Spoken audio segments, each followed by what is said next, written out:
सिरान को, सारंग जोयो को, डॉक्टर दीन मोहम्मद बलोच को, नसीब बलोच को, इमाम सिंधिया सिरान को, सिरान को, इमाम बलोच सिरान को।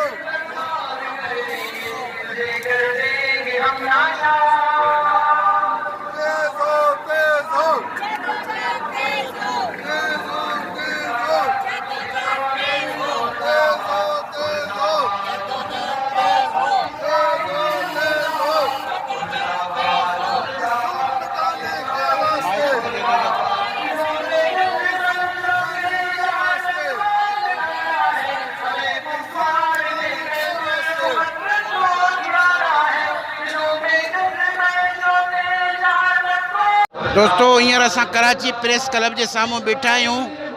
सिंध सभा जो हिकिड़ो मुज़ाहिरो आहे ऐं सारंग जोयो ऐं ॿिया जेकी सिंधी बलोच मिसिंग पर्सन आहे उन्हनि जी बाज़ियाबी लाइ मुज़ाहिरो आहे।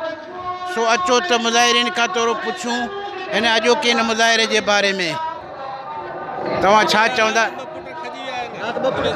अच्छा हा साईं, सारंग जोयो खणी वियो, ॿिया सिंधी बलोच हज़ारनि जी तादाद में। तव्हां ॿुधायो तव्हांजा इहे पुट कीअं कया विया, छा मसइलो आहे? तव्हां पंहिंजा कुझु ॿुधायो ख़्याल, पंहिंजो तारुफ़ कराइजो। साईं मुंहिंजो नालो अब्दुरज़ाक शर आहे। आउं सिंध यूनाइटेड पार्टीअ जो सीनियर कारकुन आहियां, अॻवान आहियां। ऐं मुंहिंजा पुट राति 3 बजे राति जा धाड़ेल जेको आहे सो वर्दी पोश धाड़ेल के सिविल रूप में आया ऐं 40-50 ॼणा हुआ जेके मुंहिंजे घर में टपी आया। ऐं मुंहिंजे पुटनि ॿिनि खे खणी आहे। हिकिड़े जो नालो बशीर अहमद आहे, ॿिए जो नालो गुलाम रसूल आहे। ऐं उन सां गॾु सॼे घर जूं मोबाइलियूं बि खणी विया आहिनि। ऐं जेको आहे सो उन्हनि खे जॾहिं पुछियो वियो त उन्हनि को बि जवाबु न ॾिनियूं। ऐं ईअं ई खणी जेको आहे सो 5-8 मोबाइलियूं पुलिस जूं हुयूं, 2-3 जेको आहे सो वेगेव गाॾियूं हुयूं, हाईएस वैन हुई। ऐं इहे खणी हला। हुननि जो ॾोह इहो आहे त हू मिसिंग पर्सन जे हिन एहतजाजनि में शरीक थींदा रहिया आहिनि। असां चऊं था त जेकॾहिं उन्हनि ते के ॾोह आहिनि, जेके बि मुंहिंजे पुटनि समेत जेके मिसिंग पर्सन्स आहिनि, सिंधी आहिनि, बलोच आहिनि, पख्तून आहिनि, उन्हनि खे जेकॾहिं ॾोह आहिनि त उन्हनि खे अदालतनि में पेश करे ऐं हुननि खे सज़ा ॾियो। असांखे को बि एतिराज़ु कोन थींदो। बाक़ी ईअं खणी गुम करे सालनि जा साल असां उन शइ जी जेको आहे सो मज़ामत कंदासीं, मज़म्मत कंदासीं। असां ख़ामोश थी कतई कोन वेहंदासीं। असांखे ख़ौफ़ ॾियारियो थो वञे। ही छा था सम्झनि त असां ख़ौफ़ में ॻाल्हाईंदासीं कोन, ख़ौफ़ में घरनि खां ॿाहिरि निकिरंदासीं कोन। ईअं कोन थींदो। असां तव्हां सां गॾु हलणु चाहियूं था। असां पाकिस्तान जी रियासत सां गॾु हलणु चाहियूं था। असां उनजी आइन खे तस्लीम कयो आहे। पर उनजो हरगिज़ इहो मतिलबु न आहे त तव्हां असांजे औलाद खे खणूं, असांजे बचनि खे खणूं, असांजे ॿारनि खे खणूं ऐं सालनि जा साल गुम करे छॾियो। इन सूरत में नफ़रतूं पैदा थींदियूं आहिनि, मुहबतूं पैदा कोन थींदियूं आहिनि। तो असां यकीनन तव्हां असांखे भित सां लॻाइणु चाहियो था त उहे तव्हांखे महांगी पवंदी। असां चाहियूं था त असांजे ॿारनि खे, असांजी औलाद खे, जेके मिसिंग पर्सन सिंधी बलोच आहिनि उन्हनि खे ज़ाहिर करे उन्हनि खे अदालतनि में आंदो वञे। बेइलोही आहिनि त उन्हनि खे छॾियो वञे। असांजो इहो ई मुतालबो। साईं कॾहिं तव्हांजा छोकिरा कया विया? साईं अॼु राति जेकी गुज़री वई आहे, अॼु राति मुंहिंजा छोकिरा खया विया आहिनि। बशीर अहमद जेको आहे उहो इंटर जो शागिर्दु आहे, 17-18 साल उमिरि आहे। ऐं हू जेको आहे टीबीअ जो मरीज़ आहे, टीबीअ जो हू मरीज़ आहे। ऐं Ghulam Rasool BS nursing 2nd year जो स्टूडेंट आहे, महिराण मेमून इंस्टीट्यूट में जेको आहे सो कोर्स कंदो आहे। ही उन्हनि जा जेको आहे सो ही बशीर अहमद जो तव्हां जेकॾहिं ॾेखारे सघे थी तव्हांजी कैमरा त हे बशीर अहमद जो टीबीअ जो कोर्स आहे। छा जो आहे? टीबीअ जी बीमारी आहे, उन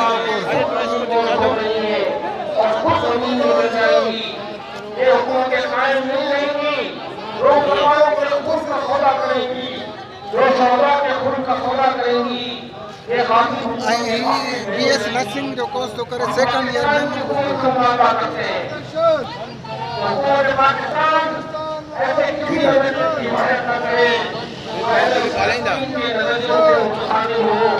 पंहिंजो तारुफ़ कराए कुझु अॼोके हिन मामले ते थोरो मुझो नालो सचल वधो है, SUP जो कारकुन आया। इते असां रात इन जा मासूम छोकरा जेके 14-15 सालन जो आहे, हिकिड़ो स्टोर ते कमु कंदो आहे, बीमार आहे, उनखे खणी विया आहिनि। असां ख़ुदारा पंहिंजे इदारनि खे चऊं था त भई हिननि मासूमनि मां तव्हांखे छा ख़तरो आहे। ऐं हिते जेकॾहिं असांखे मुल्क जो शहरी सम्झो, जेकॾहिं को असांजे कंहिं माण्हू जो ॾोह आहे, को सवाबु आहे, को गुनाह आहे, त उन्हनि खे तव्हां कोर्टनि में पेश कयो, थाणनि ते पेश कयो, त घटि में घटि असां उनजो दिफ़ा त करे सघूं न। ऐं अहिड़े नमूने सां ईअं असांखे हिकिड़ो गैर मुल्कनि सां बि अहिड़ो वर्ताव न थींदो आहे। पर हे त मुल्क जा शहरी आहियूं असां, हिन मुल्क ठाहींदड़ आहियूं असां। हीउ मुल्क सिंध पाकिस्तान जेको आहे सिंधियुनि ठाहियो आहे, उन्हनि सां असांजो अहिड़ो ज़ुल्म जेको आहे इहो त सरासर नाजाइज़ी आहे। ठीक है साईं अब्दुल वहाब बलोच असा सां गॾु।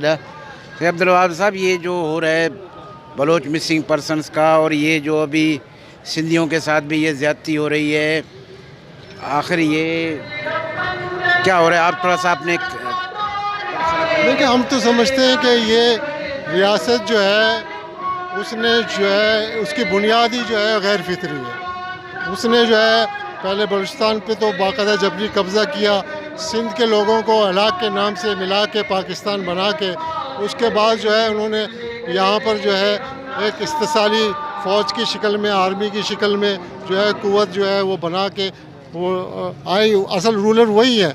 हम समझते हैं कि ये सियासी पार्टियों के पास कोई इख्तियार नहीं है। ये तो अपने मिसिंग पर्सन के लिए भी आवाज़ नहीं उठा सकते।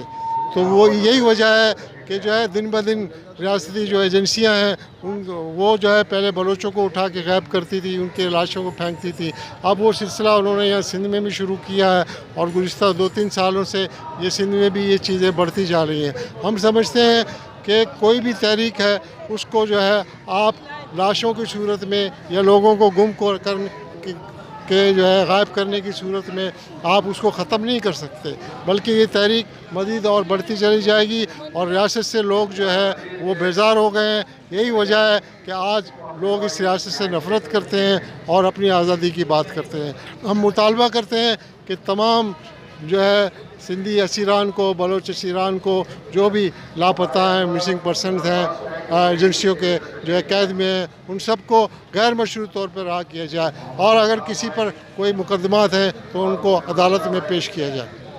मेहरबानो खानी बलोच मैगुना अमरादारी करें बानो का जे जुस्त करें के बानो शमैगुना कस्या राबता कुता नो के कोई हाल वाले अस्ते सर बेगुम हाले वालो कस्सा न कुता धमकी देगा दूसरी शपा तक कि मैं इतना एहतजाज ख़त्म होता। चूँकि रोज़ाना बुनियाद में एहतजाज पुरामनी बुआगा आई मैं लोग सर बुतगो मन एजेंसी निकाला मत का और मैसेज मत का मन कह रहा मौजूद है कि तो मैं ये हरकत कनक आए ये पेम कनक चुशिया तरह अच्छी लगी थी मर्दों वापस कहते मंगो सब मनी मर्दों पर केस पर कोर्ट से मना दिए मनी मर्दों सब मजबूर है कि मैं रोड़ा धर भी आया मर्दों मनी वापस करे रियलाइज करने ज़रूरत नहीं मैं रोड़े सर उठ सके बाकी शो में जुल्म शो में तशद्दुद मैं सर जारिया कत्लेआम में बुआ गाई चेस्त माँ बुआ गाया बड़ा मैं कोजम चीज़ें कोजम आसरा है बिन दिनों इंतज़ार पे कनी इंतज़ार अच्छा तेरे के मौती जुनजा पे कनी मिनतवार सही सिंध सभा जो एहतजाजी मुज़ाहिरो आहे आदा सारिंग जो जी घरवारी आदि हाँ सिंध सभा पारां मुज़ाहिरो आहे एहतजाजी मुज़ाहिरो आहे सारंग जोयो ऐं ॿिया जेके मिसिंग पर्सन उन्हनि लाइ अदा सारंग जोयो जी घरवारी अदी सुहिणी असां सां गॾु अदी खां पुछंदासीं त अजी भला हे को नओं ताज़ो हाल वाल को ख़बर वग़ैरह मौजूद जी सिंध जी साईं GM सैद जीअं त सारंग खे अॼु 5 ॾींहं आहे 10 तारीख़ ऐं 11 जी राति तक़रीबन 1:30 बजे कुझु सिविल वर्दी में ऐं कमांडो ड्रेस में ऐं कुझु पुलिस वर्दी में जेके माण्हू असांजे घर में घिड़िया हुआ दरवाज़ो भञी करे ऐं सारंग खे ज़बरदस्ती खणी विया ऐं असांजे घर जी पञा कई अथनि ऐं अॼु ताईं उनजो पतो न पइजी सघियो आहे त उहो किथे आहे कहिड़े हाल में आहे ऐं असां उनजी घुर था कयूं त उहो किथे आहे असां हिन हुकूमत खां पुछूं था त असांजो माण्हू किथे आहिनि जेके बि खंभे गुम कया विया आहिनि ऐं ॿियो कल्ह राति वरी असांजा ॿिया 2 माण्हू खणी विया आहिनि कराची मां त इहो किथां जो हितां जो माना ज़ुल्म जबर ॾाढ बरबरत ॾींहों ॾींहुं वधंदी पई वञे। असां मुतालबो था कयूं त जेके बि असांजा माण्हू खंबे गुम कया विया आहिनि उन्हनि खे फौरी तौर ते आज़ादु कयो वञे, न त असां एहतिजाज जो जेको दाइरो आहे उनखे असां वधाईंदासीं ऐं सॼी सिंध जे अंदरि असांजा मुज़ाहिरा ऐं धरणा जारी रहंदा जेसीं ताईं असांजा जेके बि खंबे गुम कयल क़ौमी कारकुन आहिनि उहे आज़ादु थी पंहिंजे घर नथा अचनि। छो त हिन पाकिस्तान जी रियासत खे 30 अगस्त ते अक़वाम मुतहदा में जवाबु ॾियणो आहे त पाकिस्तान में जेके बि सिंध जे अंदरि जेके बि क़ौमी कारकुन खंबे गुम कया विया आहिनि उन्हनि जी उनखां पुछाइणो थींदो। इन करे असां घुर था कयूं त असांजा जेके माण्हू आहिनि घटि में घटि तव्हां उन्हनि अदालतुनि में पेश कयो। हीअ किथां जी लाक़ानून ते आहे ऐं असां सम्झूं था त असांजे जेके प्यार आहिनि उन्हनि जो कोप डाउन आहे ऐं उन्हनि ते उन करे जेको खंबे वियो आहे छो त उहे सिंध धरती सां मोहबत कनि था, सिंध जे वसीलनि जी ॻाल्हि कनि था ऐं सिंध जी ख़ुशहाली जी ॻाल्हि कनि था, जंहिंजे करे उन्हनि खे ज़बरदस्ती ऐं घरनि मां खंबे गुम कयो थो वञे। सारंग मुसलसल मिसिंग पर्सन जे हवाले सां एक्टिव हुयो।